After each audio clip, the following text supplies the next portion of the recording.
ہے استصواب رائے وغیرہ تو پلیبیسائٹ کروا لیں, تو آپ اس کا کیا کریں گے, کیونکہ آبادی کا تو تناسب بدل چکا ہوگا. تو یہ کہ دوسری طرف یہ ہے کہ وہ اس کو یونین ٹیریٹری بنا کے تو انہوں نے وہاں پہ اپنے طور پہ ڈیولپمنٹ جو یونین کرنا چاہے گی وہ کرے گی, اور جس طرح زمینیں وہ خرید رہے ہیں زبردستی کشمیریوں کی, یہ صورتحال یہ اکثر بدل جائے گی اگر ہم اس کو آرٹیکل 370 اور 35A کو واپس لانے کا کچھ نہیں کرتے.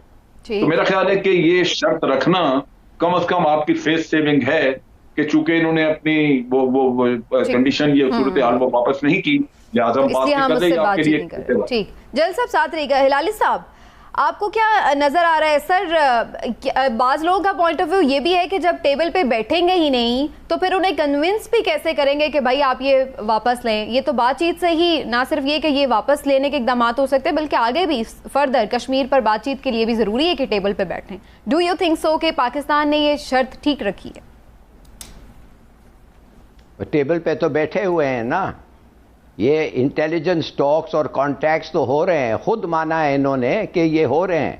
نیشنل سیکیورٹی ایڈوائزرز بات کر رہے ہیں اور کوئی ملٹری آفیشلز بھی جو ہیں وہ بات کر رہے ہیں. تو یہ بات نہیں ہے. میں صرف ہمارے پرائم منسٹر صاحب کے بارے ایک تھوڑا سا ان کو اگر میں دے سکوں تھوڑا سا مشورہ دیتا ہوں کہ پہلے تو انہوں نے کہا کہ انڈیا کو ریورس کرے اپنا سٹانس.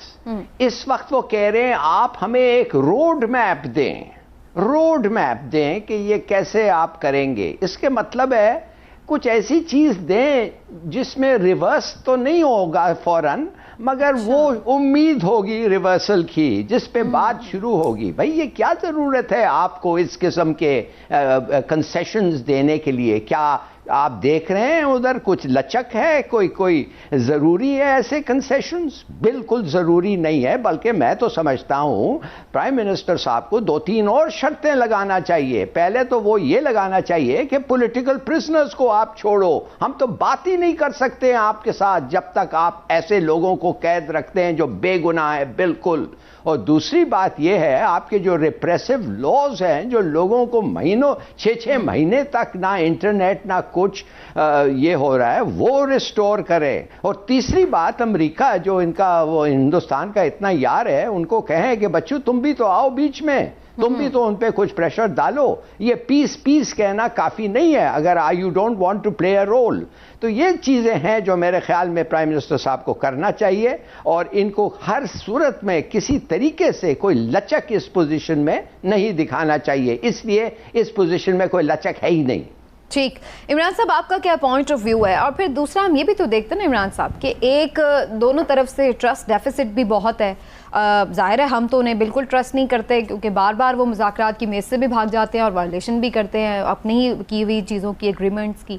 تو آپ کو کیا لگتا ہے کہ یہ ٹرسٹ ڈیفیسٹ بات کرنے سے ختم ہو سکتا ہے؟ بسم اللہ الرحمن الرحیم. سمینہ, سب سے پہلی بات تو یہ ہے کہ میں پہلے بھی کئی دفعہ کہہ چکا ہوں یہاں پروگرام میں کہ پاکستان اور انڈیا کے ساتھ آپس میں جو امن کے راستے ہیں نا وہ کشمیر سے ہو کے جاتے ہیں. یہ ممکن ہی نہیں ہے کہ کشمیر کا مسئلہ حل کیے بغیر آپ خطے میں امن کر دیں. حالانکہ میں ذاتی طور پہ سمجھتا ہوں کہ مذاکرات ضرور ہونے چاہیے. اگر آپ مذاکرات میں شرطیں اس طرح سے عائد کر دیں گے تو پھر مذاکرات شروع ہی نہیں ہوں گے, اور اگر مذاکرات شروع ہی نہیں ہوں گے تو آپ کسی نتیجے پہ کیسے پہنچیں گے؟ کیونکہ دنیا میں ہر جنگ کا خاتمہ بھی مذاکرات کے ذریعے ہی ہوتا ہے. اب بات یہ ہے کہ ایک طرف آپ مقبوضہ کشمیر میں مسلمانوں کی زندگیاں اجیرن کر رہے ہیں, دوسری طرف آپ کہتے ہیں کہ آپ صرف اس بنا پہ کہ آپ پہ امریکہ کا دباؤ ہے تو آپ کہتے ہیں کہ جی مذاکرات. انڈیا پہ بھی اس وقت بڑا امریکہ کا دباؤ ہے. اس کی بنیادی وجہ یہ ہے کہ امریکہ یہ چاہتا ہے کہ افغانستان سے انخلا جو فوجوں کا اس میں کہیں کسی بھی طریقے سے پاکستان اپنا رول ادا کرے اور اس میں وہ نکالنے میں کامیاب ہو جائے. اب پاکستان اور انڈیا میں اگر آپ سمجھے کہ معاملات خراب ہوتے ہیں تو پاکستان تو پوری طرح اس طرف توجہ ہی نہیں کر سکتا. یہ ساری چیزیں اگر آپ دیکھیں تو میں سمجھتا ہوں جو ہلالی صاحب اعتراض کر رہے تھے نا ابھی کہ یہ پرائم منسٹر نے کیوں کہا ہے, پرائم منسٹر مجھے ایسا لگتا ہے ہلالی صاحب کہ شاید فیس سیونگ چاہ رہے ہیں. اچھا, جس طرح وہ کہہ رہے تھے نا کہ یہ 2-3 شرطیں رکھنے کی بجائے انہوں نے کہہ دیا روڈ میپ دے, تو روڈ میپ کے ذریعے کہیں وہ فیس سیونگ نہیں چاہ رہے ہیں کہ چلیں ایک فیس سیونگ مل جائے, کوئی لارا ہی مل جائے ہمیں کہ ہم یہ کر لیں گے. کہ انہوں نے یہ کہا اس بنا پہ ہم مذاکرات کر رہے ہیں. تو اس طرح کی چیز نظر آ رہی ہے جو کہ میں سمجھتا ہوں کہ یہاں پہ اگر آپ یہ دیکھیں گے کہ تو جو جینیوا کنونشن ہے اس کے آرٹیکل 49 کے تحت بھی آپ فورسفلی کسی بھی جو متنازع علاقے اس کی ڈیموگرافی تبدیل نہیں کر سکتے.